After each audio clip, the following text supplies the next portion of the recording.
وقضى ربك ألا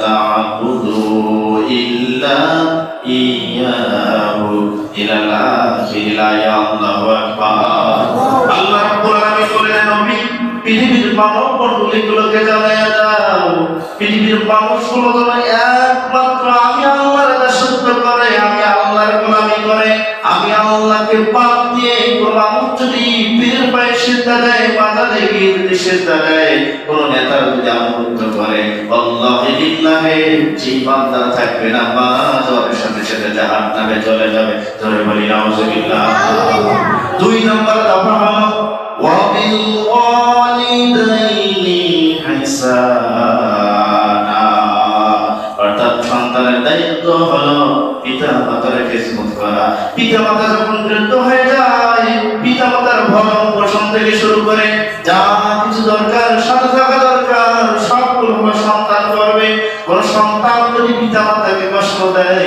সে যদি মক্কা মদিনার ইমাম হয় তারপরে আল্লাহ রাব্বুল আলামিন তার কপালে জাহান্নাম লিখে দেবেন তোরে বলি নাউজুবিল্লাহ তিন নম্বর দিলেন আত্মীয়তার সম্পর্ক ছিন্ন না করা আমি বেরায় খুতবাতে বলি ইয়া আইয়ুহান নাসু তাকু রাব্বাকুমুল্লাযী খালাকাকুম মিন নাফসিন ওয়াহিদা আল্লাহ রাব্বুল আলামিন বলেন আমি একটি মাত্র আত্মা থেকে তোমাদেরকে সৃষ্টি করেছি আমি একটি মাত্র আত্মা থেকে হাওয়া আলাইহিস সালামকে সৃষ্টি করেছি হাওয়া আলাইহিস সালাম থেকে রিজালান কাসীরা অসংখ্য নারী এবং পুরুষ সৃষ্টি করেছি সেখান থেকে আমি তোমাদেরকে সৃষ্টি করেছি শেষে বলছেন রকিবা সুতরাং তোমরা খেয়াল রাখবে নিজেদের আত্মীয় সম্পর্ক ছিন্ন করার ব্যাপারে অনেকগুলো মানুষ আছে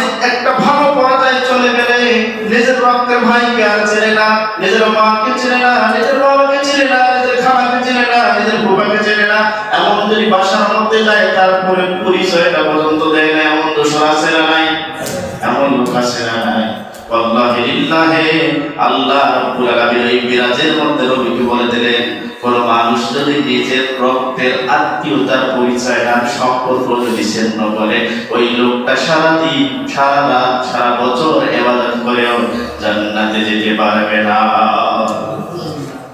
এবার 4 নম্বর আল্লাহ রাব্বুল আলামিন কি দিলেন 4 নম্বর আল্লাহ রাব্বুল আলামিন দিলেন ওয়াকুসাই না করা ইন্নাল মুবাজ্জিরিনা কানু ইখওয়ানাশ শায়াতিন আল্লাহু আকবার আল্লাহ রাব্বুল আলামিন এখন আমাদের অনেক সম্পদ দান করেছে এক সময় আমাদের মা বাবা দাদা দাদিগুলো এক মুঠ ভাতের জন্য অনেক কষ্ট করেছিল 3-4 বেলা না খেয়েছিল আর এখন আল্লাহ আমাদেরকে নিয়ামত দিয়েছে যার কারণে ডাস্টবিনের মধ্যে দেখা যায় অনেকগুলো ভাত পড়ে থাকে অনেকগুলো রোস্ট পড়ে থাকে আপনি ইচ্ছা করলে এগুলো গরিব দুঃখী মানুষদেরকে দিতে পারতেন প্রত্যেকটা দানার হিসাব হবে যারা জেনে শুনে অপচয় করে থাকেন আল্লাহ রাব্বুল আলামিন বললেন ইন্নাল মুবাজ্জিরিনা কানু ইখওয়ানাশ শায়াতিন অপচয় করা হলো শয়তানের কাজ আপনি মুমিন হয়ে কখনো অপচয় করতে পারেন না আর যদি অপচয় করেন তাহলে আপনার কপালে আল্লাহর জান্নাত জুটবে না 5 নম্বর হলো কৃপণ না হওয়া আপনার পকেটে টাকা আছে আপনার সম্পদ আছে এখন সুযোগ আছে আল্লাহর রাস্তায় দান করা সুযোগ থাকা সত্ত্বেও আপনি দান করতেছেন না এই টাকাগুলো আপনি মনে করতেছেন আমি মরার আগের দিন পর্যন্ত ভালো থাকবো আমি মরার পরেও ভালো থাকবো এই টাকা আল্লাহি লিল্লাহি এমন চিন্তা যদি থাকে আজকে যদি আপনার এলাকায় কেউ মারা যায় গিয়ে দেখবেন এতদিন সে সিরুম ছাড়া ঘুমায়নি ভালো ভালো জাজিং ছাড়া শেষ হয়নি মারা যাওয়ার সাথে সাথে সবগুলো শরীর থেকে করে নেবে শুধু সাদা কাপড় দিয়ে চকলেটের মতো বেশি কবলে করতে দেবে সুতরাং এমন করবেন না আল্লাহ রাব্বুল আলামিন ফেরেশতাদের দিকে বললেন, তুমি পৃথিবীর পর্বতগুলো জ্বালাইয়া দাও, যারা আল্লাহর রাস্তায় দান করতে গিয়ে প্রমাতা করবে ওই মানুষগুলো জান্নাতে যাবে না। 6 নম্বর হলো বিদেশী না হওয়া, অর্থাৎ টাকা পয়সা আল্লাহ আপনাকে দিয়েছে, কোনো হিসাব পাতি নাই, আপনি হিসাব করে চলেন না, যেখানে খরচ করা দরকার সেখানে খরচ করেন না, অন্য জায়গায় খরচ করেন। আল্লাহ রাব্বুল আলামিন এটাই বলছেন, বিলাসী হওয়া যাবে না, ইসলামের পাত্র ভেদে দেখে শুনে সম্পদ ব্যবহার করবে। এবার 7 নম্বর হলো জীবিকার ভয়ে সন্তান হত্যা না করা। এই পয়েন্টটার উপর অনেক আলোচনা। আমি মনে করি আল্লাহ রাব্বুল আলামিন যদি কিয়ামতের দিন এই পয়েন্টের উপর হিসাব করা শুরু করে দেয়, অধিকাংশ মানুষ আমরা আল্লাহ কাঠগড়ায় আটকে যাব। বাংলাদেশ গভর্নমেন্ট থেকে শুরু করে আমার বোধ হয়েছে থেকে শুরু করে আমি দেখছি প্রায় কাগজগুলোতে দলিলগুলোতে আল্লাহ যেভাবে বলছেন নিজাম কাসিরান, অর্থাৎ সন্তান তোমরা বন্ধ করবে না, এরা দলিলের মধ্যে লিখে দেয় একটি হলে ভালো, দুইটির বেশি নয়, এমন দলিল আপনারা দেখেছেন কিনা? আগে মনে ছিল, এখন নাই, এখন আছে। আল্লাহুলিল্লাহ, এটা কোরআন বিরোধী কথা। কেউ যদি সন্তান অর্থাৎ খাদ্যের অভাবের জন্য, রিজিকের অভাবের জন্য সন্তান না বন্ধ করে দেয়, তাহলে আসামি হওয়া লাগবে। আসামি হলে পরে তাকে জাহান্নামে যেতে হবে। 8 নম্বর হলো জিনার নিকটবর্তী না হওয়া। জিনার নিকটবর্তী না হওয়া, আপনারা হয়তো বা বোঝেন যে জিনা মানে ওটা, জিনা মানে ওটা না। আল্লাহ রাব্বুল আলামিন বিশ্ব নবীর মধ্যে জানালেন কানের জিনা আছে, চোখের জিনা আছে, হাতের গুনাহ আছে, পায়ের জিনা আছে, হাতের জিনা আছে। হাত দিয়ে যখন একটা মেয়েকে বাজে ভাবে ইঙ্গিত করা হয়, ইশারা করা হয়, এটা জিনার গুনাহ হবে। চোখ দিয়ে যখন ইশারা করা হয়, চোখের জিনা হবে।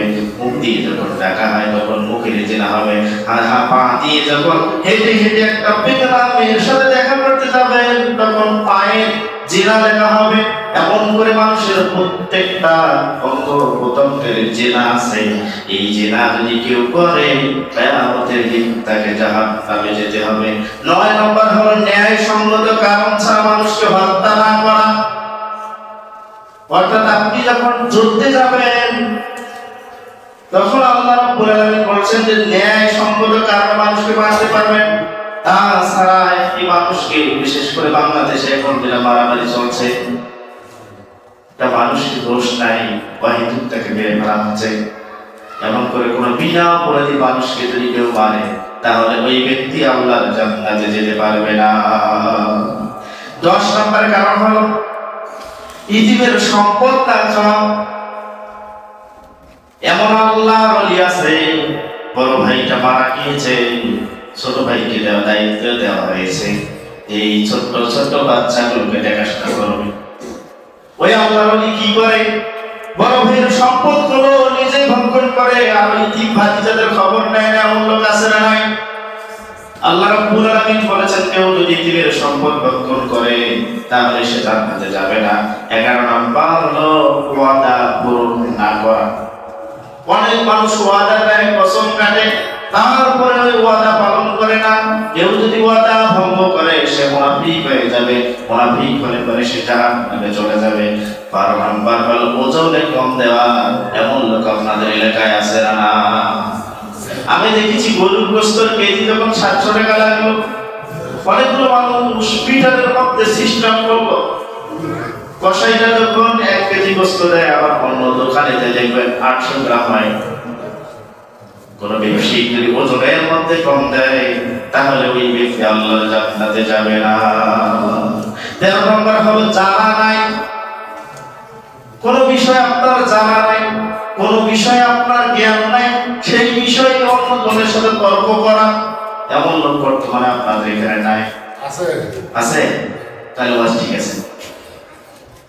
আপনি একটা বিষয় জানেন না, না জানার পরে আপনি অন্য যিনি জানেন তার সাথে তর্ক করেন। আগে নিজে জানবেন, তারপরে অন্যজনকে ধরবেন। নিজের ভেতরে যদি তৌহিদ না থাকে, তাহলে আপনি অন্যজনকে ধরতে যাবেন না। এটা আল্লাহর কথা। এটা হলো 13 নম্বর শিক্ষা। আর 14 নম্বর শিক্ষা হলো অহংকার করে চলা যাবে না। আল্লাহর জমিনে অহংকার করে চলা যাবে